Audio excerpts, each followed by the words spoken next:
What's up, guys? It's Poke from Basement Sports. This week's episode is going to be a little bit different. We had some technical difficulties with some new equipment we were testing out, so we don't have the video file. It's going to be audio only. Nonetheless, it's an episode. Sorry about this. We'll get back to our regular situation and all the good stuff next week. Hope you enjoyed nonetheless. We thank you for the support here at Basement Sports. If you're new, be sure to subscribe and follow all the socials. They're down below in the description. Hope you enjoy. Welcome back to Basement Sports Podcast. I believe this is episode 11 now. We're up into double digits. We're talking a little baseball today. I know it's still a little bit cold up here in the Northeast, but No day tomorrow! down south, though, they're having a good time. MLB spring training has started. Even college baseball has started. So we're going to talk a little bit of MLB spring training and everything that goes along with it. Today, some big news. We got a new camera that we're working with, a little bit of new technology, and that is thanks to all of you guys who participated in our Super Bowl Squares bracket. Part of that money we were able to fund our enterprise, fund some things that we are looking to do. This time around, we figured we could use a new camera, a new microphone to help us out a little bit. And stay tuned for more things coming up. I know we're going to be running a March Madness bracket poll that usually gets a lot of participants. We could use you guys to fund some more things for us. We got a lot on our minds, a lot that we want to do. And that starts today, though, with this episode. Don't forget to subscribe to our YouTube channel. Follow us on all social medias. And with that being said, let's get into it. Let's do it. I don't want to speak for you, but personally, my favorite time of year. Listen, I love the Can't NFL. beat it. I love basketball. But listen, when you get the best tournament in sports, along with the start of my personal favorite sport, it was my first love. It'll always be my first love, and it'll always be my favorite. Baseball, you can't beat it. Best time of year, absolutely. I'm super stoked, although I'm not super stoked about some of these rule changes Yep. that we will get into. I mean, let's start with what they are, okay? 3 big rule changes coming this year to baseball. The implication of a pitch clock, so the pitcher has 15 seconds to pitch or whatever. Bigger bases, and they have banned the shift. Banning it is a little stretch. I mean, they... Limited? Yeah. Because the outfielders are still free to do whatever they want, as far as my understanding. But the infielders, you have to have 2 on the dirt on each side of the bait on second, which in spring training we've already seen guys try to get away with some sneaky stuff. We'll talk about around that. it, Yeah. So let's start with the smaller one, the one that will have probably a less effect on the game, and that's the bigger bases. yeah. So the bases got a little bit bigger. This is all bases, not just first. What is this going to do? It's a safety thing, number one. It makes the game a little bit safer, which I don't hate, I guess. And it's going to lead to more stolen bases. It's going to lead to more offense as a whole. It's not going to take guys as long to get from one base to the next. Granted, it's literally a difference of milliseconds, but how many times? Game of inches. It is a game of inches, Every sport's a game of inches, man. Yeah, for sure. So the bigger bases, I think it's going to lead to more stolen bases. I think that's the big gap you'll see. Which I said to you earlier, like, stolen bases are like a lost art nowadays. I mean, talk about records that will never be touched. There's a lot out there, but like no one's touching what Ricky Henderson did in his career. So it would be nice to see that become, part of the game some more. I love small ball. I love, doing what you can to, steal base, steal a run, any way you can. So I won't complain about that. I hate that I'm the one saying this, but like you mentioned how it's a lost art. A stolen base set up the greatest comeback in baseball history. Okay, like people, like I hate the one that I'm fucking saying it. Dave but Roberts, one of the best moments in playoff history, obviously in Red Sox history. It's set up the greatest comeback in baseball history, and like you would never get that these days because statistically speaking, it's not worth the risk to steal the base. Oh, absolutely. So with the bigger bases, I think you'll see a little more chances. It'll have guys like, and no disrespect to Dave Roberts, but like we all knew what he was on that team to do. It was that he was put in the moment to do exactly that, and he did that, right? So maybe we'll see guys like, Billy Hamilton's the first super fast guy that comes to my head when thinking about guys that I feel like though, at the end of the day, though, like you said earlier, like the statistics, like, oh, it's not worth it. They don't do it as much. We have let numbers dominate and take over this game way too much. So unfortunately, it probably won't do much as far as stolen bases, but that's a whole nother conversation to have. I think Leave some of the numbers outside. I think it will, especially when you combine it with the pitch clock, which, man, do I hate the pitch clock. So, if you're unaware, it's ruining spring training. Which what could honestly ruin spring training? Like, one, we're just happy that baseball's back, but two, but is this even baseball? do we care like enough about spring training where, I mean, we're not like into it. Like you said, like March Madness is around the corner, NBA is still going, NFL free agency and the draft is kicking up. Like, we're happy baseball is back and we're excited. But my whole point is we're not going to be invested into these results, like it's a real game. But well, you're like checking who's winning the Grapefruit League. Well, okay, well, not that. As a gambler. No, I get what you mean. As a gambler, I don't have it pulled up. Shame on me. There was a tweet though. The last 4 MLB MVPs have gone nuclear in spring training. Goldschmidt hit 500 last year. Judge hit over 400, and then the year before that, Ohtani and who was the NL MVP 2 years ago? Son of a bitch. Whoever it was, all went nuclear. The last 4 MVPs have gone absolutely nuclear in spring training. So that must mean that Bobby Dahlbeck is doing it because that dude is like the greatest spring training player ever.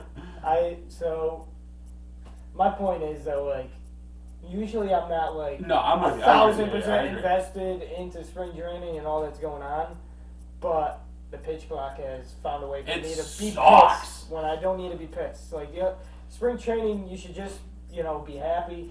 Baseball's back. For those that are enjoying it down in Florida, you're in the sun. Why?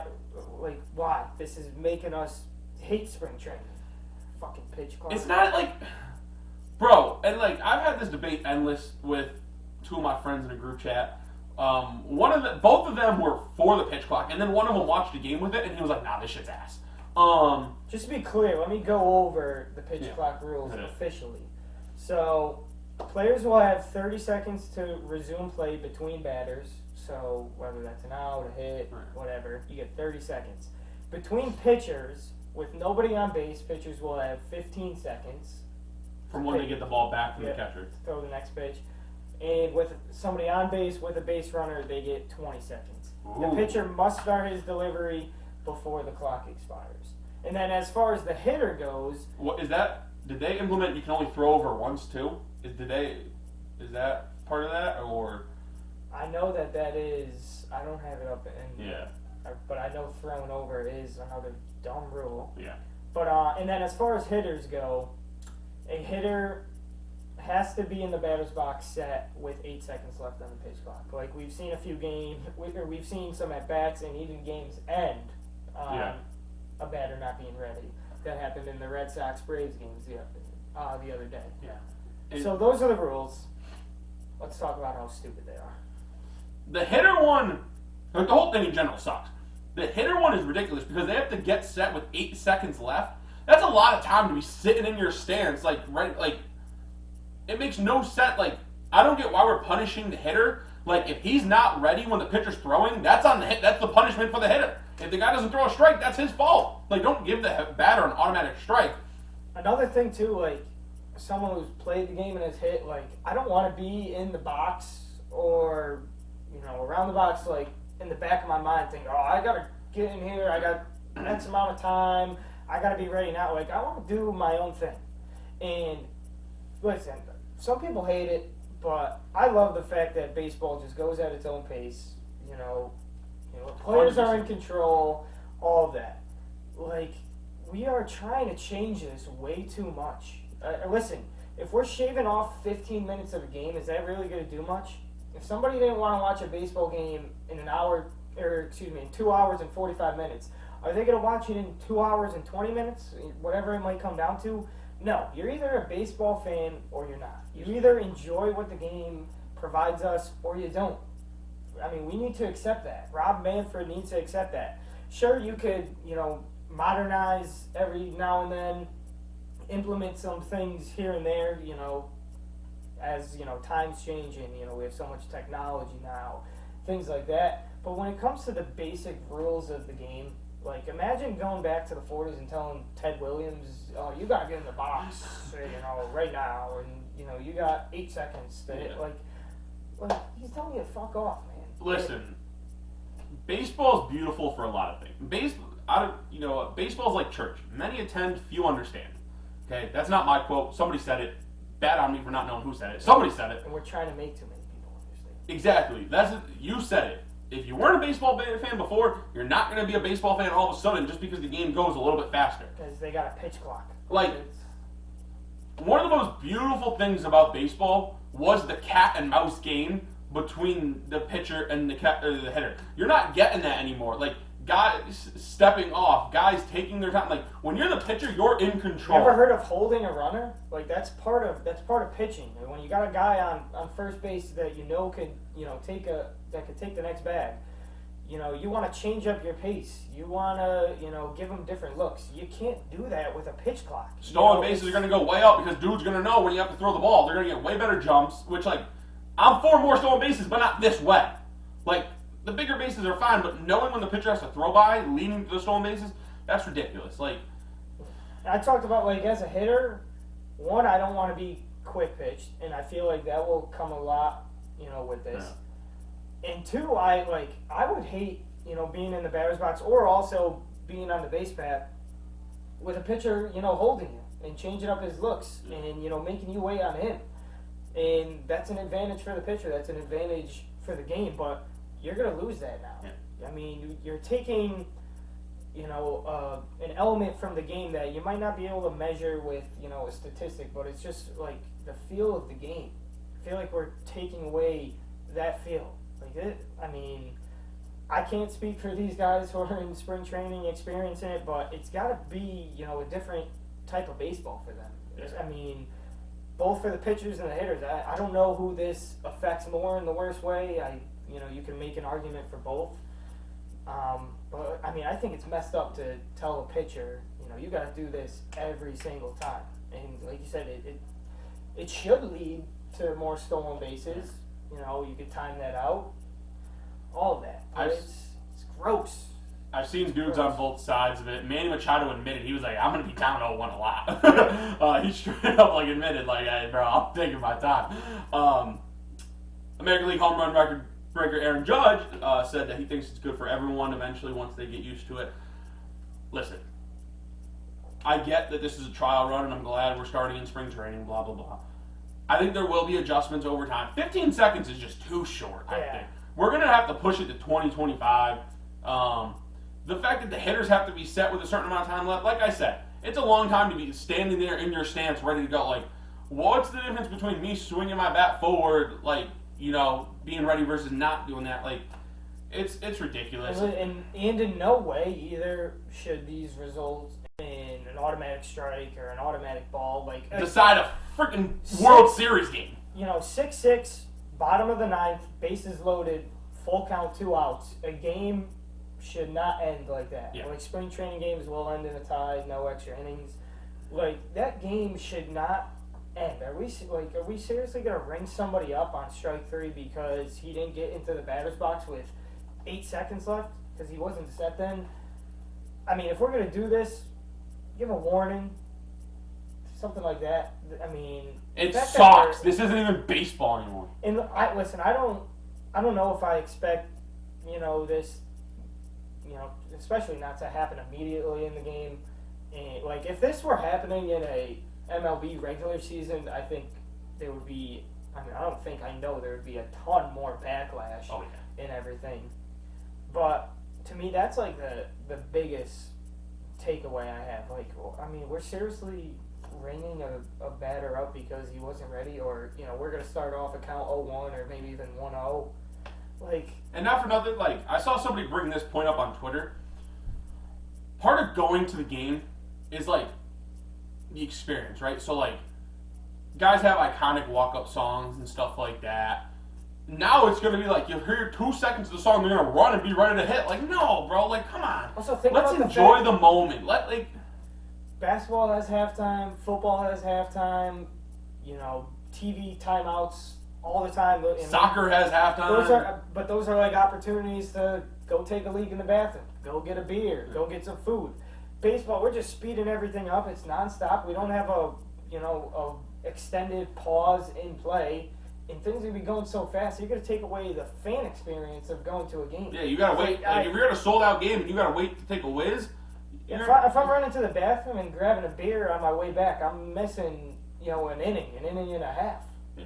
I mean, we're taking don't forget about the fans who are going to these games. I mean, part of going I like going to a baseball game and sitting back, relaxing, having peanuts, having a hot dog, having a drink, enjoying my time, enjoying the game.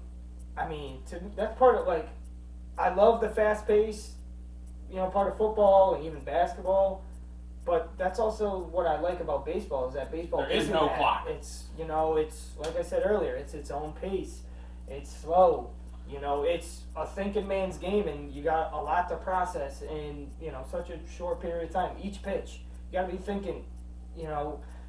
Obviously as a player, but even as us fans, we're dissecting every pitch, every play. I don't want that stuff sped up. I get to watch football. I get to watch basketball. All of those things. I want to watch baseball for what I know baseball to be, my whole life. And, there's people out there, whatever generation you're from, I'm sure there's a lot of people that agree. If we're trying to cater to the non-baseball fans or, to the young generation who hasn't experienced all this stuff, that's just a slap in the face to the people who have appreciated this game for years and years and years. And we'll still find a way to appreciate it for years to come. But don't take away the game that we love. Don't try to change it up way too much, because that's what we're doing. And it's more than just, the pitch clock and some of these other things. Manfred's been doing that for a couple years now. And it's listen, you have your market, you have your fans. Sure, you could try to, grow a little bit here and there, but I feel like they're trying to make massive leaps and cast the net around all these people that just don't exist. It's not going to happen. This isn't, like I said earlier, it's not going to change that much for the people who don't like baseball, or the people who are on the fence about it. Enough of them cater to us, the people who love the game. Two things I want to touch on about the pitch clock, and then we can move on and stop bitching about it. One, you mentioned it's a thinking man's game. Pitchers and catchers are going to have to be on the same fucking page whether they want to or not, because pitchers have no time to shake off what's called that's another thing. You don't have time to shake off whatever's called. So if you want to throw a changeup, catcher calls fastball, tough luck, buddy. You got to throw the fastball, otherwise you're going to get an automatic ball. So you got to deal with that. And then the second thing, you mentioned how quick it is, and when you're in the stadium going to take a leak, grab a beer or whatever. Owners are going to find out that they're getting less money because it's not a time thing when you stop selling beer. It's an inning thing. Yep.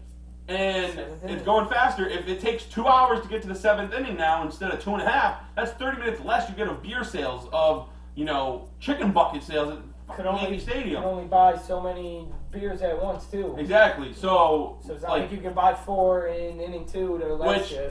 Fans, where are they going to make up this money? Jersey sales, ticket sales, all other merchandise, and they're just going to jack the price of concessions. That chicken bucket was already going up because he gave Aaron Judge $300-something million.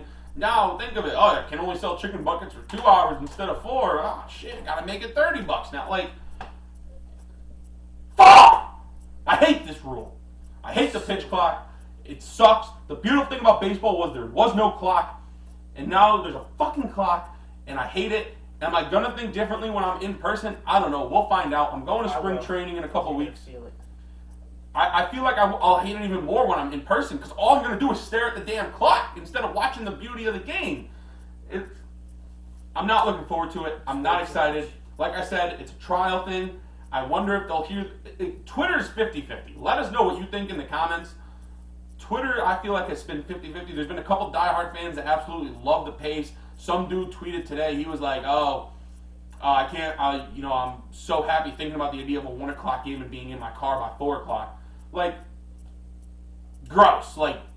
Do we all enjoy a fast-paced game every once in a while? Yeah, sure, And were there guys that pitched way too slow? Yes, a la Masahiro Tanaka. When he pitched a game, you knew you were in for a 4-hour affair. Is that a little bit too long? Yeah, but at the same time, that's what he gets for being the pitcher. He gets to control the game. He gets to work how he wants to work. That is the beauty of baseball. Like, you don't get that in the other sports. Like, being a quarterback, yeah, this and that. You still got to snap that ball within those 40 seconds.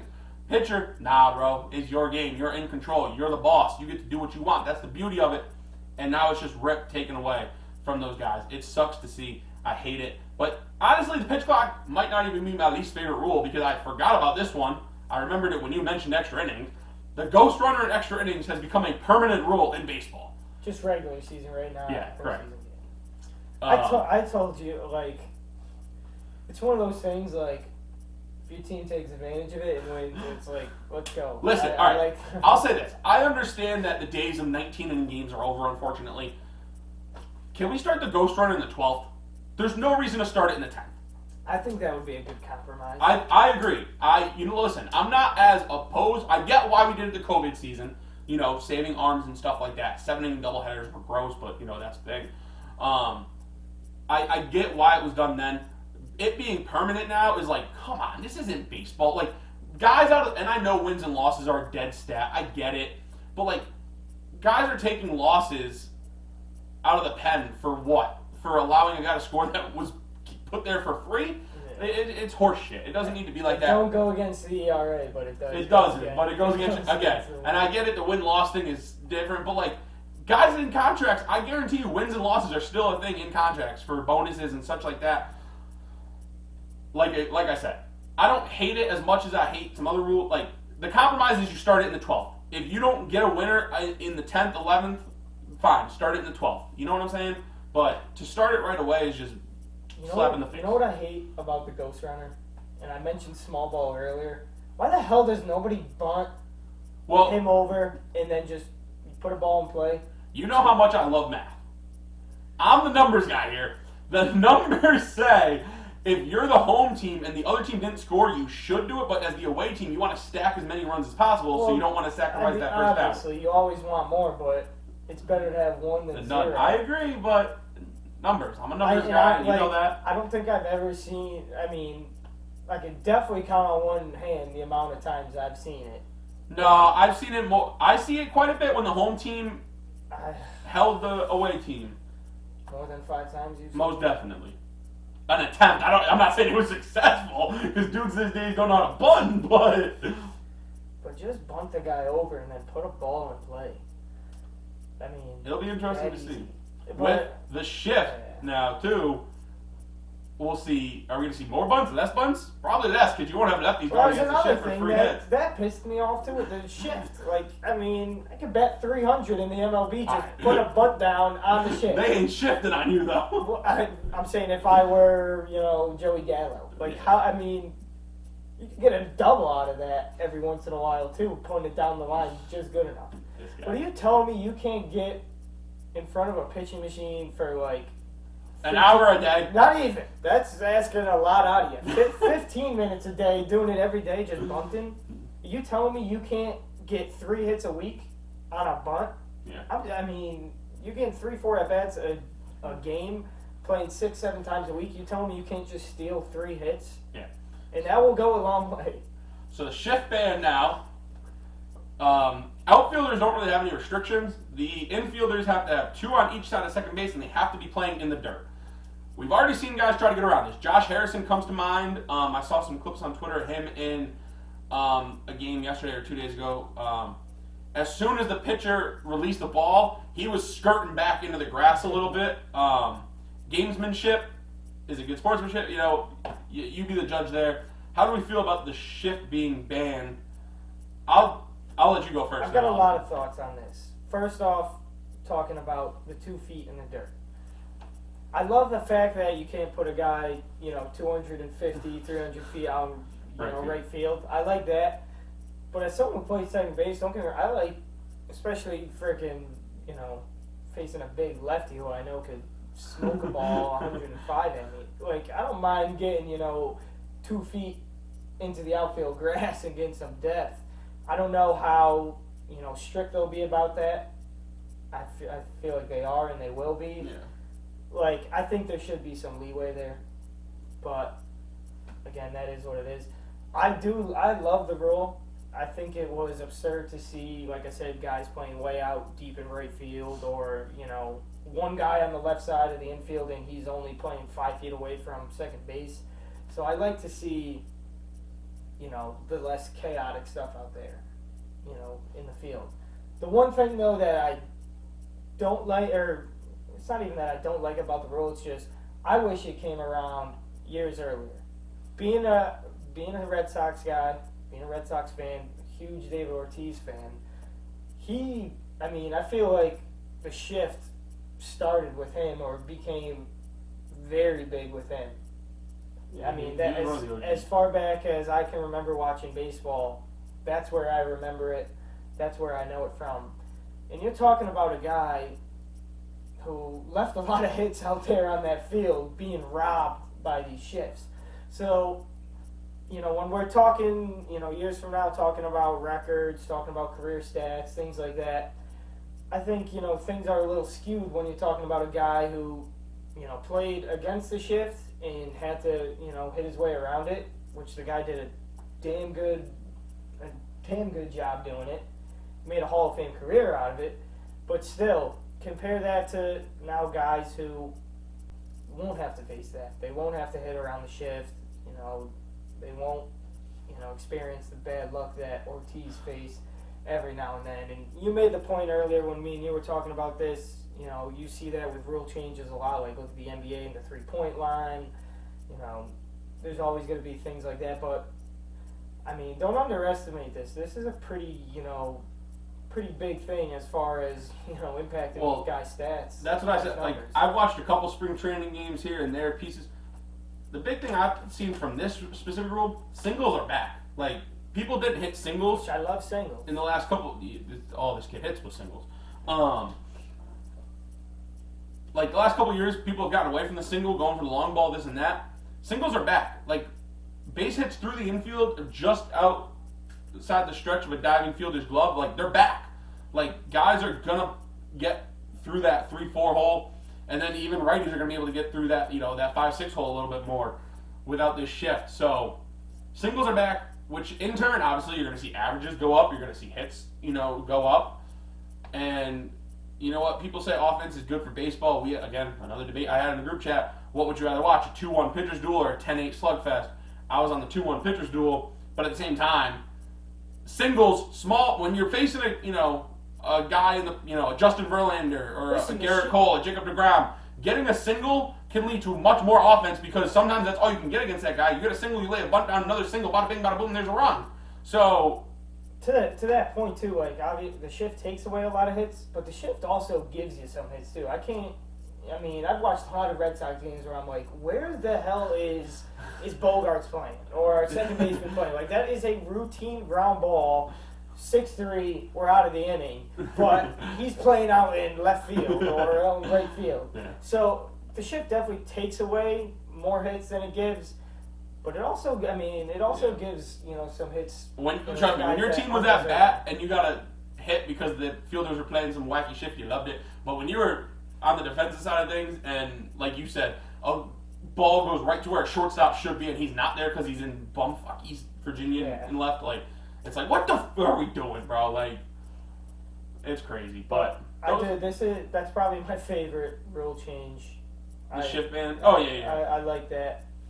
I was for that. I agree. I think it was the best option. I think it'll have a nice effect on the game. Only wish it happened 20 years earlier. I mean, you can't ban something that hadn't happened yet. This fucking guy. Maybe 10 years earlier. Edgar walked so Poppy could run. Don't forget that one. That was only a half joke, sort of. Outside of the rule changes, the biggest news this spring training has been Manny Machado earning himself a new contract extension with the San Diego Padres. Manny Machado was set to opt out of his contract at the end of this year. Let's get the numbers on that officially. 11 years, $350 million. Am I still mad that the Yankees did not get Manny Machado 4 years ago? A little bit. That's not the point here. Manny Machado is one of the biggest assholes to ever play this game. That's right now with the Yankees. He took away Dustin Pedroia's career. He is a scumbag, I will admit. But he is a good baseball player. How many jagoffs have we seen that are good baseball players? A lot. You should know. Freaking all these Yankee players. A-Rod. Freaking Clemens was a Red Sox and a Yankee. I mean, basically anybody who's played for the freaking Yankees not named Derek Jeter. Ass clowns. Andy Pettit. I can't stand that guy. How did we get from Manny Machado's contract to Andy Pettit? We're talking about the assholes of the game. And he could have gone to the cheating Astros. Instead, he takes a dig at the Yankees. Talk about living rent-free. Talk about it. It's because his team also stole signs in 2018. He don't want to talk about that, though. Not in the World Series. Manny Machado, 11 years, $350 million. He openly said he was going to opt out at the end of the season. Padres were like, no. We're going to get a deal done long before then. They do that. And the Padres are doing what I love. Spending money. I love when teams just open the wallets and go Oprah on you. Imagine that concept, though. Yeah. Like, of spending money. Yeah. Think about that. If your team did that, you'd still have Xander Bogaerts. I couldn't relate. Some of the contracts, though, we took 11 years, $350 for Manny. Bogaerts is getting 25 this year. He got a freaking contract up until he got 11 years, 280. 11 years, $280 million. And Darvish they paid 6 years, 108 for Darvish. Joe Musgrove has 5 for 100. What do we got for Soto? He's not paid yet. That's the thing. That's what they have to do next. He's still getting paid $23 million this year, but yes, he does it. If they find a way to pay him, I'm done. Well, that's the thing. There's not find a way. It's just if they do it or not. Like, that's the beautiful thing about baseball. There's no salary cap. I love it. Blake Snell. I hate the Mets. 16. I hate the Mets. I love that they spend money. I'm indifferent towards the Padres, really. I love that they're spending money. Okay? But, like, imagine that. Like, it's another opportunity to freaking take a dig at the Red Sox and their ownership. Like, you tell me the San Diego Padres could come out and do this? They could pay all these guys, but we can't? We sell out just about every night. We have, if not the largest, the second. And we have a top 3 fan base in baseball as far as biggest followings. My team, his team, and the Dodgers. I mean, what are we doing? How could we not pay you? We struggled to barely pay Rafael Devers. We yanked his chain for as long as we could and finally paid up. But we couldn't do it with Devers, we couldn't do it with Bogaerts, with Betts, with Lester. But hey, the fucking San Diego Padres, they just throw out money left and right. We might as well ask them for a loan. Ridiculous. Like I said, I love when teams spend money. The first name that always comes to mind when I think about not spending money is Bob Nutting in Pittsburgh. That's the beautiful thing about baseball. No salary cap. I love it. Good for Manny. He's a scumbag. He's a good ball player. Is this team going to win? They got him and Bogaerts for 11 years. How many championships do they win at that time?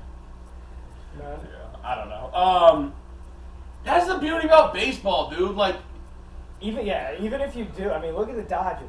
Like, it's hard to buy championships. Like, the Yankees did it a lot back in the day. You but should know. Whatever. I wish they would do it now at this point. I say that all the time. That's the funny being the Yankees. You buy your championships. Well, fucking go buy me a championship. These guys are loaded, man. They got Nelson Cruz. They still have the Dodgers to worry about in their own division. I don't think the Giants will be as bad as they were last year. That would hurt, dude. I saw a picture. John Boy put a tweet. I don't know if it was John Boy or one of his accounts.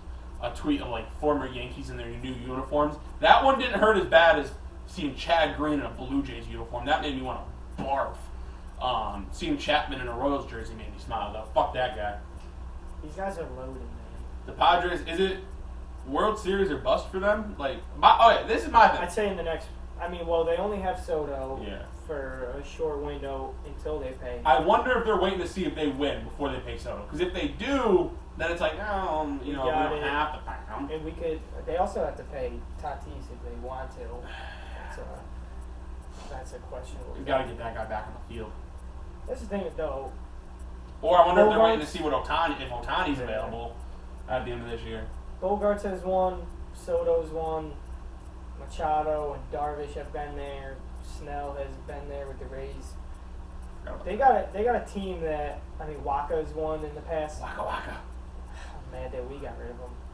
They got a team not only with talent, but they got guys that have been there that have performed well in October. It's a tough thing to do, even for the stars out there. I mean, I like this team. I like this team. I'm going to say in the next 3 years, they'll get one. That's going to be my prediction. Well, the Yankees are getting one too, so there's only 2 years left for the Padres. They've been saying that since I don't know, you want to know 9. They've been saying that since 2010, and it ain't happening. It better happen or I'm going to jump ship. Heard it here first, folks. Except the problem is I would jump ship to Pittsburgh and they stink so many. So really, They don't spend. It feels good that you've been back. Yep. Back in the swing of things. Hopefully, we stay a little bit more consistent. This isn't a full-time gig for us, unfortunately, yet. Keyword yet. I'm still in school. I fucking work 2 jobs. But spring break is coming up. I am headed down to Florida. I am catching. I'm slated for 4, maybe 5 games. I haven't decided. I'll get some content out for you guys. Make sure you follow us on all socials at Basement Sports. Sub to the YouTube channel here below. Follow us on TikTok. Follow us on everything. Everything. Just follow us. Follow us on everything. If you see us out in the streets, follow us. Wherever we're going. So I am excited for that little spring training trip I'm getting. I've never been to any spring training facility besides the Yankees. So I'm excited to see a little bit. I think I'm going to the Pirates one and the Orioles field as well. Sarasota and Bradenton. Yes, sir. So I'm stoked for that. And then I think I'm headed to opening day. I think I'm headed to opening day in the Bronx. Save your money. That's my mama's taking me for my birthday. So. As long as mom's taking you. So I'm excited for that. It's a big time of year. It don't It's get the best better, time of it don't year. get better than March. Stay tuned for some March Madness content. We're going to bring out podcasts next week, possibly some blogs. But also, I said earlier, stay tuned for our March Madness bracket pool. I run it every year. We get about 140, 150 people every year, but we're looking to bump that number up. I mean, there ain't nothing better than filling out a bracket and then ripping it up at 3 o'clock on Thursday because we've already lost because St. Peter's has beat Kentucky. And then you just root for the madness. Listen, me and him will fill out a bracket on camera, and the loser of those 2 brackets that are made on camera will have to do something. Leave a comment down below suggesting what the punishment for the worst of the 2 brackets should be. I think that's a fun idea right there. I like that. Alright, so leave a comment, tweet at us, DM us on Instagram, drop a comment, do something. Let us know what you think the punishment should be for the guy who fills out the worst bracket on camera. Which, I don't know why I said that, because I'm always coming in last in these pools. I stink when it comes to March. You said it. You said it. I'm Corey Pulaski. This is Matt Pollock. Thank you all. We'll see you next week.